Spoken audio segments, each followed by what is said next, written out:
हाय दोस्तों, कैसे हो आप लोग फिर से स्वागत है हमारे चैनल विद जीके जीएस में। दोस्तों, इससे पहले हमने जो हिस्ट्री की क्लास की थी उसमें हमने बात की थी कि अंग्रेजों ने भारत को कैसे गुलाम बनाया, कैसे इस पे अधिकार किया, कैसे कब्जे किया। उसमें हमने बात की दोस्तों कि प्लासी और बक्सर के युद्ध में, जिसमें प्लासी के युद्ध में नेतृत्व किया था अंग्रेजों का रॉबर्ट क्लाइव एवं बक्सर के युद्ध में हेक्टर मुनरो, उन सभी के पराजय होने के बाद क्या होता है कि भारत में अंग्रेजों का कब्जा हो जाता है। अगर दोस्तों अभी आपने उस वीडियो को नहीं देखा है तो जाके उस वीडियो को देखिएगा, तभी आज को आपको वीडियो समझ में आएगा और फिर आके आप इस लेक्चर को देख लीजिएगा। तो चलिए दोस्तों, आज का हम अपना क्लास स्टार्ट करते हैं। उससे पहले दोस्तों हम कुछ बात करते हैं कि आज हमारी जो बात करने वाली, दोस्तों आपने देख रखा होगा, हमने पहले लिख रखी कंपनी के अधीन गवर्नर जनरल, बंगाल के गवर्नर। दोस्तों आज हम उसके बात करते हैं, जब वो लोग कब्जा कर लेते हैं तो बंगाल में गवर्नर स्टार्ट करते हैं, फिर वो लोग अपना गवर्नर मतलब शासन करना स्टार्ट करते हैं और गवर्नर के बाद फिर गवर्नर जनरल आता है, फिर बंगाल गवर्नर जनरल, फिर भारत का गवर्नर जनरल, फिर वायसराय, वायसराय से फिर जब भारत आता है तो फिर हम लोग गवर्नर जनरल लाते हैं। दोस्तों ये सारी जो प्रक्रिया थी, ये सारे जो प्रोसेस थे, हम सब इन्हीं की बात करने वाले हैं दोस्तों। और अंग्रेजों ने जिसे 1947 तक जब राज किए थे तो ये इनके गवर्नर जनरल तब इतने में दोस्तों 35 गवर्नर जनरल, पूरे 35 गवर्नर जनरलों ने इतने समय में राज किया था, मतलब इतने समय में शासन किया था। तो हम उन सभी की बात करने वाले दोस्तों। तो इसके आप इस टॉपिक के कम से कम 5 से 6 पार्ट वीडियो आएंगे, आज पहला है तो आप उन सभी को देखिएगा। और इससे हर एक एग्जाम में प्रश्न आपको देखने को मिलते हैं और आपको पता होगा कि प्रश्न मतलब आप इसके बारे में तो जानते होंगे, आप तो पता कर रखेंगे पहले से प्रश्न कहाँ कहाँ पे आता है क्या। दोस्तों आइए हम आज अपना वीडियो स्टार्ट करते हैं। दोस्तों हम अगर सबसे पहले बात करते हैं, जब 1757 में सिराजुद्दौला लोगों की हार हुई थी, उस समय अंग्रेजों का नेतृत्व किसने किया था? उसने अंग्रेजों का नेतृत्व किया था दोस्तों रॉबर्ट क्लाइव। दोस्तों हो सकता है वीडियो थोड़ा लंबा रहे, लेकिन हम पूरी फुल और विस्तृत जानकारी के साथ पढ़ेंगे, एक एक चीज पढ़ेंगे जो एग्जाम के व्यू से इंपॉर्टेंट है, तो आप बने रहिएगा हमारे साथ। तो ये रॉबर्ट क्लाइव, दोस्तों रॉबर्ट क्लाइव क्या होता है, सबसे पहला गवर्नर बनता है सन 1757 से 1760 तक, और ये दोस्तों एक बार पुनः बनता है सन 1765 से 1767 ईस्वी तक, याद रखिएगा आप लोग। ठीक है दोस्तों हो सकता है मैं लिखूं कम और बोलूं ज़्यादा, तो आप लोग ध्यान से सुनिएगा। रॉबर्ट क्लाइव सन 1757, 1760, 1765 से 67 तक। दोस्तों क्या होता है कि रॉबर्ट क्लाइव पहले बंगाल का गवर्नर बनता है, और इसके समय में क्या इंपॉर्टेंट काम था, किस गवर्नर से में क्या इंपॉर्टेंट काम है, हम सारा देखेंगे, उसी के इसका भी पहले देखेंगे दोस्तों। तो इसने सबसे पहले क्या किया, इसने द्वैध शासन की स्थापना की थी। रॉबर्ट क्लाइव ने क्या किया था, रॉबर्ट क्लाइव ने द्वैध शासन की स्थापना की थी। द्वैध शासन की, दोस्तों द्वैध शासन क्या है, आप अपने घर का एग्जाम्पल ले लीजिए। आपका घर ही द्वैध शासन के स्थापना से चलता है। आपके मम्मी कुछ और काम करते हैं, पापा कुछ और कर रहे हैं, तो दोनों मिलकर घर को चला रहे हैं, तो उसी तरह द्वैध। तो दोस्तों द्वैध क्या है कि किसी चीज पे दो लोगों की शक्ति हो, कि दो लोगों को द्वारा चलाया जाए, वो द्वैध शासन है। तो द्वैध शासन क्या होता है दोस्तों, जब जैसे हमारा बंगाल, बिहार, जहाँ पे अंग्रेजों ने राजस्व दीवानी प्राप्त कर लिया था, तो वहाँ पे दोस्तों क्या होता था द्वैध शासन में कि वहाँ पे राजस्व कर हो गया, या फिर और जो जैसे विदेशी मामले हो गए, इन सब पे या भू राजस्व पे किसका अधिकार था, अंग्रेजों का। जबकि जो शासन करते थे, शासन अब भी नवाब ही करते थे। तो इस तरह से दोस्तों ये द्वैध शासन की स्थापना किया था बंगाल में, और इसने समस्त बंगाल के लिए 2 उपदीवान, जिसमें से इसने बंगाल के लिए एक का नाम, जो बंगाल के लिए स्थापित किया था, बंगाल के लिए नाम था दोस्तों मोहम्मद खां, और एक बिहार के लिए था जिसका नाम था दोस्तों क्या, राजा सिताब राय। राजा सिताब राय हम लिख दे रहे, 1 मिनट। तो ये दोनों थे, एक बंगाल के लिए जो थे दोस्तों उनका नाम था मोहम्मद खां, और ये थे दोस्तों राजा सिताब राय। राजा सिताब राय दोस्तों, ये इसके समय की कुछ इंपॉर्टेंट बात थी जो हमने आपको बता दिया। तो बस इससे ज़्यादा इसमें कोई इंपॉर्टेंट नहीं है, इसे हमेशा देखिए पहले ये बंगाल का पहला गवर्नर था। और उसके बाद दोस्तों क्या होता है, इसके बाद 2 और गवर्नर जनरल आते हैं सन 1765-67 के बाद। सन 1767 से 69 तक जो आता है दोस्तों, उसका नाम होता है बरेलास्ट, और जो 1769 से 72 तक चलता है उसका नाम है दोस्तों, शासन करता है, उसका नाम होता है कर्टिगर। तो ये दोनों ना ही इंपॉर्टेंट है, आपको मैंने बता दिया, आप ऐसे सुन लीजिए, लिखना है तो लिख लीजिए, ना यहाँ से प्रश्न आता है ना इंपॉर्टेंट है। तो इसके बाद जो दोस्तों इंपॉर्टेंट है, हम इसको इरेज कर रहे हो, उसकी बात करते हैं। दोस्तों हमारा बात क्रम वाइज रहेगा, हम किसी भी गवर्नर जनरल को छोड़ेंगे नहीं, लेकिन डीपली हम उसी को पढ़ेंगे जो इंपॉर्टेंट है। बाकी जो इंपॉर्टेंट नहीं है उसे हम डीपली नहीं जाएंगे, उनका केवल नाम और संदिग्ध कितने समय तक शासन किया वहां से छोड़ देंगे। अब दोस्तों क्या होता है, सन 1772 से 1775 तक कौन गवर्नर बनता है, ये दोस्तों बहुत इंपॉर्टेंट है, इसे आप हमेशा याद रखिएगा। ये बनते हैं Warren Hastings, Warren Hastings. Okay दोस्तों अगर वारेन हेस्टिंग्स की बात की जाए तो वारेन हेस्टिंग्स दोस्तों ये सन 1750 ईस्वी में आ गया था भारत। इसने भारत में आया था एक क्लर्क के रूप में आया था मद्रास में। दोस्तों सोचिए एक बंदा क्लर्क के रूप में आया और अपने आप को कहाँ लाके खड़ा कर लिया, तो आप क्या नहीं कर सकते। तो दोस्तों वारेन हेस्टिंग्स सन 1750 में आया और 1772 में गवर्नर जनरल बन गया। यहाँ पर शासन बन गया, अंग्रेजी शासन का सबसे प्रमुख मुखिया बन गया। दोस्तों अभी ये क्या था, अभी केवल बंगाल का गवर्नर था, लेकिन अब दोस्तों यही बंगाल का गवर्नर अब बंगाल का गवर्नर जनरल बन जाएगा और ये बंगाल का पहला गवर्नर जनरल भी बनता है। तो आप हमेशा एक बंगाल का जो प्रथम गवर्नर जनरल था वो कौन था दोस्तों, वो था वारेन हेस्टिंग्स। अब वो कैसे होता है दोस्तों, जब ये शासन कर रहा होता है, अभी जब ये शपथ लेता है बनता है तो बंगाल का गवर्नर के खाली रूप में बनता है। लेकिन इसी बीच सन 1773 ईस्वी में दोस्तों, इसी बीच सन 1773 ईस्वी में क्या होता है, इसी बीच 1773 में आता है रेगुलेटिंग एक्ट, रेगुलेटिंग एक्ट। तो इससे दोस्तों बहुत सारे परिवर्तन किए गए। अच्छा दोस्तों आप ये सोचते हैं कि सारे जो एक्ट आते थे, रेगुलेटिंग एक्ट, पिट्स एक्ट, इसके बाद जितने सारे चार्टर अधिनियम आते थे, ये आते क्यों थे, तो ये इनको लाने के लिए अंग्रेजों का सिर्फ एक मकसद था दोस्तों, किसी तरह भारत पे कब्जा बनाए रखा जाए, किसी तरह उनको मतलब शासन करता रह जाए, उनसे मुक्त ना, उन्हें फ्रीडम ना मिले। तो इनका सिर्फ और सिर्फ यही मकसद था और यही सब आगे चल के हमारे संविधान के मूल स्रोत बने। तो अब आगे देखते हैं रेगुलेटिंग से क्या महत्वपूर्ण परिवर्तन हुए, इससे क्या हो। तो दोस्तों जो इसका सबसे महत्वपूर्ण परिवर्तन था वो यही था कि अभी तक जो बंगाल का खाली गवर्नर होता था, क्या होता था दोस्तों, जो खाली बंगाल का गवर्नर होता था उसके लिए उन्होंने प्रयोग कर दिया बंगाल का गवर्नर जनरल। तो जो बंगाल का पहला गवर्नर जनरल बना वो कौन बना, वो बना वारेन हेस्टिंग्स। तो बंगाल का प्रथम गवर्नर जनरल बना वारेन हेस्टिंग्स। अब दोस्तों रेगुलेटिंग तो बहुत महत्वपूर्ण है, इसका सारे जो कार्य थे हम उससे देखते हैं। तो ये दोस्तों 1773 रेगुलेटिंग एक्ट के ही तहत सन 1774 ईस्वी में, कितने में, सन 1774 ईस्वी में दोस्तों क्या हुआ था कि कलकत्ता में एक उच्च न्यायालय की स्थापना की गई। सन 1774 में कलकत्ता में दोस्तों क्या किया गया, एक उच्च न्यायालय की स्थापना किया गया, उच्च न्यायालय की स्थापना। दोस्तों इस उच्च न्यायालय के जो प्रथम क्या बोलते हैं जज थे, उनका नाम था एलिजाह इम्प। ओके दोस्तों, ये इनका नाम था जो इसके पहले उच्च न्यायालय के जज थे। तो दोस्तों इस जो उच्च न्यायालय कलकत्ता में था, इसका सिर्फ अधिकार से केवल कलकत्ता में था, लेकिन कलकत्ता से बाहर के भी फैसले सुनाए जाते थे। कब दोस्तों, जब दोनों पक्ष राजी हो, वो भी तैयार हो और वो भी तैयार हो, तो ये अपना फैसला सुनाता था। लेकिन दोस्तों इसी में क्या होता है, ये जो वारेन हेस्टिंग्स यहाँ से एक गलत काम करता है। वो जो गलत काम क्या करता है दोस्तों, कि इसने एक बंगाली ब्राह्मण था जिसका नाम था दोस्तों, क्या नाम था उसका, नाम था नंद कुमार। बंगाली ब्राह्मण नंद कुमार पे दोस्तों क्या करता है, ये एक झूठा आरोप लगा देता है और उस झूठा आरोप लगा के बंगाली ब्राह्मण नंद कुमार को फांसी दिलवा देता है इस उच्च न्यायालय से। ओके दोस्तों, और अब हम अगला देखते हैं कि और रेगुलेटिंग एक्ट किस नजरिए से महत्वपूर्ण था। तो इससे पहले जो दोस्तों जब गवर्नर होते थे तो ये मद्रास, बंबई और बंगाल के 3 अलग अलग गवर्नर होते थे और तीनों अपने आप में स्वतंत्र होते थे दोस्तों। कहाँ कहाँ के, एक तो आप मान लीजिए बंगाल का, और इधर बंबई ले लीजिए, इधर मद्रास ले लीजिए दोस्तों। तो ये तीनों क्या होते थे, अपने आप में स्वतंत्र होते थे। लेकिन जब दोस्तों सन 1773 ईस्वी का रेगुलेटिंग एक्ट आया तो इसके द्वारा क्या किया गया कि जो बंबई और मद्रास थे, इन दोनों के गवर्नर जनरल को क्या किया गया दोस्तों, इसे बंगाल के गवर्नर जनरल के अधीन कर दिया गया। अभी बंगाल का गवर्नर जनरल प्रमुख था और ये दोनों जो बंबई और मद्रास के होते थे, दोनों इसके अधीन हो गए थे। ओके दोस्तों, चलिए और हम आगे की बात करते हैं और इसके मतलब वारेन हेस्टिंग्स के से क्या महत्वपूर्ण है, जहां से प्रश्न आ सकते हैं। तो वारेन हेस्टिंग्स ने दोस्तों सन 1781 ईस्वी में मुस्लिम शिक्षा को बढ़ावा देने के लिए प्रथम मदरसा कलकत्ता में स्थापित किया था।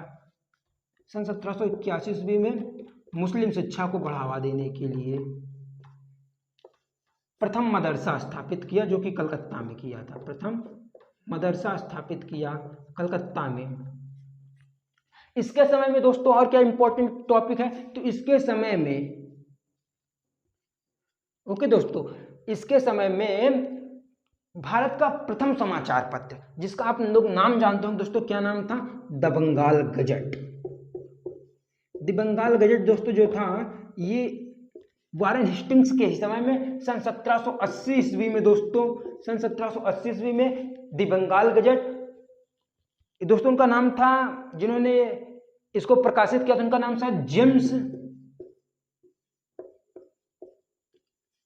Augustus Hickey. दोस्तों ये इनका नाम था। इन्होंने 1780 ईस्वी में इसी के समय में भारत का प्रथम पहला समाचार पत्र प्रकाशित किया था। और दोस्तों सन 1784 ईस्वी में, ये भी एक महत्वपूर्ण है, सन 1784 ईस्वी में इसी के समय में, किसके समय में? वारेन हेस्टिंग के समय में विलियम जोन्स ने एशियाटिक सोसाइटी ऑफ बंगाल, तो इसकी स्थापना किसने की थी? इसकी स्थापना सन 1784 ईस्वी में विलियम जोन्स ने। तो सन 1784 ईस्वी में विलियम जोन्स ने दोस्तों इसी के समय में किसकी स्थापना की? The Asiatic Society of Bengal, इसकी स्थापना की थी। ओके दोस्तों, तो इसे आप लोग नोट कर लीजिएगा, ये भी इंपॉर्टेंट था। और इसमें क्या इंपॉर्टेंट है उसे हम देख लेते हैं कुछ, अगर जो भी होगा। तो 1784 ने इसका स्थापना किया। हमने उच्च न्यायालय की भी बात कर ली, सारी बातें कर ली दोस्तों। हाँ, और इसके समय में जो हुआ था हम इसे इरेज करते हैं और फिर आगे देखते हैं इसके समय में क्या होता है, आप इसे नोट कर लीजिएगा दोस्तों। हमारी भी कोशिश है कि वीडियो छोटा ही रहे, लेकिन क्या होता है कि आपको एक डीपली नॉलेज देने के लिए है, ताकि आपको एग्जाम में कभी कहीं पे कोई प्रश्न ना छूटे, तो थोड़ा टाइम लग जाता है दोस्तों। हम जो व्यक्ति आपने 2 साल 4 साल में सीखता है, 10 मिनट 15 मिनट में कहाँ सीखा जा सकता है दोस्तों, तो आप इसे समझ सकते हैं। और इसके समय में दोस्तों सन 1775 से सन 1782 ईस्वी तक, ओके दोस्तों, सन 1775 से 1782 ईस्वी तक प्रथम आंग्ल मराठा युद्ध दोस्तों, कौन? प्रथम आंग्ल मराठा युद्ध लड़ा जाता है दोस्तों। ये कि प्रथम आंग्ल मराठा युद्ध किसके समय में होता है? ये होता है वारेन हेस्टिंग्स के ही समय में। और वारेन हेस्टिंग्स ये जो मतलब इसका किस संधि के तहत समापन होता है दोस्तों? इसके लिए सलबाई की संधि होती है दोस्तों, सलबाई की संधि होती है, आप याद रखिएगा। इसके तहत क्या होता है? इस युद्ध पर विराम लगता है। और इसके बाद दोस्तों बात की जाए, इसके समय में एक युद्ध और लड़ा गया था, जो दोस्तों वो द्वितीय युद्ध था। द्वितीय के लिए हम यहाँ पे सेकंड का प्रयोग कर रहे हैं। द्वितीय आंग्ल मैसूर युद्ध, द्वितीय आंग्ल मैसूर युद्ध दोस्तों लड़ा गया था सन 1780 से सन 1784 ईस्वी तक। तो दोस्तों द्वितीय आंग्ल मैसूर सन 1780 से 1784 ईस्वी तक लड़ा गया था। अगर इसकी बात की जाए दोस्तों, ये मंगलोर की संधि के तहत रुका था। किसके मतलब जो बंद हुआ था, मंगलोर की संधि हुई थी। ये भी इसके समय के ही, वारेन हेस्टिंग के समय के महत्वपूर्ण है, तो इससे आपको पता होना चाहिए। और दोस्तों इसके बाद हम बात करते हैं तो पिट्स इंडिया एक्ट जो आता है 1784 ईस्वी में।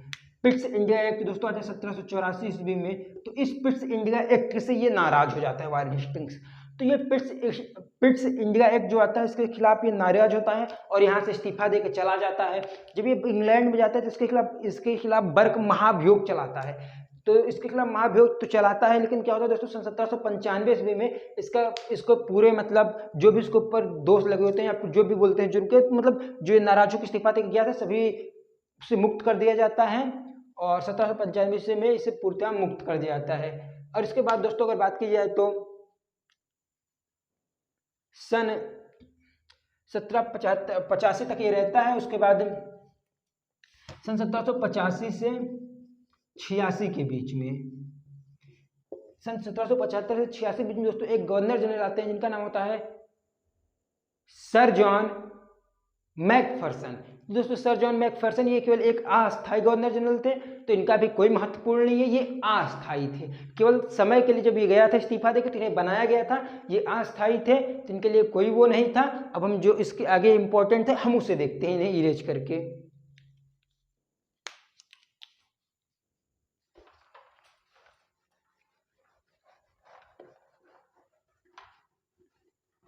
तो दोस्तों इसके बाद आते हैं लॉर्ड कॉर्नवालिस।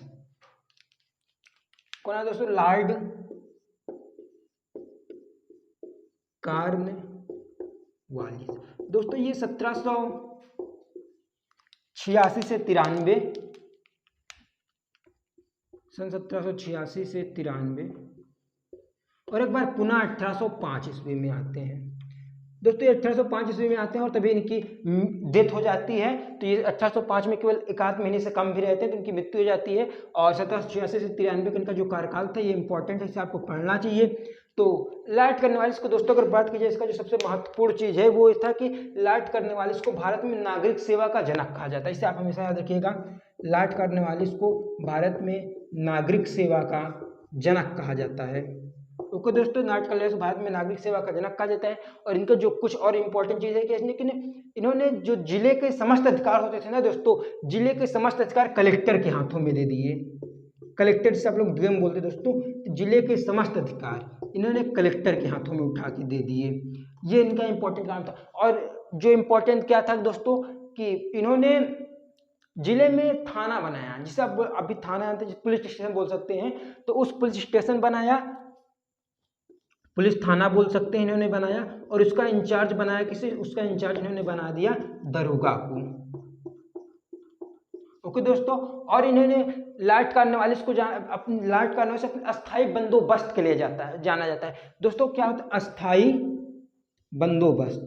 ये अस्थायी बंदोबस्त क्या था दोस्तों, इसे लॉर्ड कॉर्नवालिस ने सन 1793 ईस्वी में लाया था, जब ये जाने वाला था। सन 1793 ईस्वी में लाया था लॉर्ड कॉर्नवालिस ने अस्थायी बंदोबस्त के तहत। तो जो दोस्तों भू राजस्व कर होता था, जो भू राजस्व होता था दोस्तों, उसको क्या कहते थे, जो नवाब लोग होते थे ना, इसके नियम के तहत 90% कंपनी को देते थे। जो भू राजस्व मिलता था उसका 90% दोस्तों कंपनी को देते थे, और केवल 10% ये जो होते थे मतलब राजा लोग या नवाब लोग केवल 10% रखते थे, जबकि 90% अस्थायी बंदोबस्त के तहत किसे दे देते थे, उसे दे देते थे दोस्तों लॉर्ड कॉर्नवालिस को। लॉर्ड कॉर्नवालिस को लॉर्ड मतलब भारत के नागरिक सेवा के जनक से जाना जाता है। इसके बाद दोस्तों एक जो आते हैं उनका नाम होता है, इनके बाद अब दोस्तों इनके यही इंपॉर्टेंट चीज़ है, आप इसे भारत का नागरिक सेवा का जनक याद रखिएगा। अस्थायी बंदोबस्त किसने लाया था, इसे याद रखिए, जो कि सन 1793 में लॉर्ड कॉर्नवालिस ने लाया गया था। ये इंपॉर्टेंट है। बाकी ये किसने कलेक्ट के लिए सारे अधिकार दिए थे, ये यहाँ से इंपॉर्टेंट है, तो ये सब आप याद रखिएगा। इसके बाद आते हैं दोस्तों सर जॉन शोर, एक जो आएंगे उनका नाम होगा सर जॉन शोर। दोस्तों सर जॉन शोर भी इतने इंपॉर्टेंट नहीं है लेकिन सर जॉन शोर ने पूरे 5 साल तक मतलब शासन किया था। क्या होता है, रेगुलेटिंग एक्ट आया था, हमने शायद आपको बताया नहीं, जिसमें क्या होता है जो गवर्नर जनरल होते थे ना, उनका फिक्स कर दिया था कि वो 5 ही साल अब शासन करेंगे, ये फिक्स कर दिया गया। तो ये सर जॉन शोर 1793 से 1798 तक रहते हैं। आप इन्हें सिर्फ इतना जानिए कि 1793 से 98 तक थे। इनमें कोई ऐसा महत्वपूर्ण कार्य, कोई भी ऐसा घटना नहीं हुआ जो आपसे एग्जाम में पूछे। और इसके बाद दोस्तों आएंगे आपके, जिनका नाम होता है क्या, आप ही सोचिए क्या नाम होता है। इसके बाद दोस्तों आएंगे आपके लॉर्ड वेलेस्ली। तो दोस्तों इसके बाद आपके आएंगे लॉर्ड वेलेस्ली। लॉर्ड वेलेस्ली दोस्तों जो आते हैं तो ये इंपॉर्टेंट है, महत्वपूर्ण है, इनके बारे में ऐसे कुछ बात कर लेते हैं। लॉर्ड वेलेस्ली दोस्तों पहले तो अपने आप को बंगाल का शेर कहा करता था। लॉर्ड वेलेस्ली ने दोस्तों क्या किया था, इसने सहायक संधि को लाया था। जो सहायक नीति लॉर्ड वेलेस्ली से पहले डुप्ले भी ला चुके थे। सहायक संधि क्या, इससे तहत ये लोग सेना रख पाते थे अपनी, कहते थे कि हम अपनी सेना रख के आपकी रक्षा करेंगे, और लेकिन उस सेना के लिए मतलब पैसा लेते थे, खर्चा लेते थे, सब कुछ लेते थे, और धीरे धीरे उनको कब्जा कर लेते थे। लेकिन सहायक संधि के साथ कई सारे नियम थे। कि नियम क्या थे दोस्तों, कि जब तक ये अंग्रेज नहीं कहेंगे तब तक ये राजा किसी और से संधि नहीं कर सकते, इनके सिवा कोई किसी और का ये शरण नहीं ले सकते। तो ये धीरे धीरे पूर्णतः क्या कर रहे हैं, सभी को कब्जा कर रहे हैं। और इनके जो भी और सहायक संधि स्वीकार करने वाला पहला कौन सा मतलब शासन थे या फिर कौन से राज्य थे, आप इसे कमेंट करके बताइएगा। और तब तक के लिए दोस्तों बाय, हम आपसे मिलेंगे अगले वीडियो में। अगर आपको ये वीडियो अच्छा लगा हो, पसंद आया हो, तो अपने दोस्तों में शेयर कीजिएगा और चैनल को सब्सक्राइब जरूर करिएगा दोस्तों। हमारे आने वाले हर एक वीडियो के लिए आपको नोटिफिकेशन पहुंचेगा सबसे पहले आपके पास। उससे इसको दोस्तों 6 से 60 पार्ट होंगे कम से कम, क्योंकि दोस्तों ये आपको बताया हमने 35 गवर्नर जनरल हैं, जो सभी के बारे में डीपली पढ़ने में समय लगता है। तो आज के लिए बस इतना है दोस्तों। इसके बाद कल हमारा नेक्स्ट पार्ट आएगा, तो आप नेक्स्ट पार्ट वीडियो को जरूर देखिएगा। तब तक के लिए बाय दोस्तों, और वीडियो को शेयर कीजिए।